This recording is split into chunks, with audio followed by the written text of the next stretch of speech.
আগের মিনি ব্লগে তোমাদেরকে দেখিয়েছি বাড়ির প্রদীপ বানানো কেমনভাবে বানিয়েছি।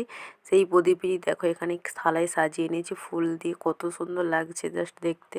আর এটা সাজিয়েছিলাম মেন ফটো আর রিলস করার জন্য, দিদি আমি ওই জন্য রেডি হয়েছিলাম। এখানে আমার সাইকেলটাকে ইগনোর করো, কারণ সাইকেলটা পড়ে গিয়েছিলো। এই দেখো বাড়িতে মিনিচার লাগাতে কত সুন্দর লাগছে। যেহেতু নিজের বাড়ি যতই হোক রাজপ্রাসাদ লাগে যেন সব সময়। তারপর দেখো 14টা প্রদীপ তো থালাতে দিয়েছিলাম, আর বাকি প্রদীপগুলো দেখো এখানে বাতা গেড়ে তার উপরে কাদার একটা মুন্ড দিয়ে তারপরে প্রদীপগুলো লাগিয়েছিলাম। এরকম প্রায় 30টার মতো করেছিলাম।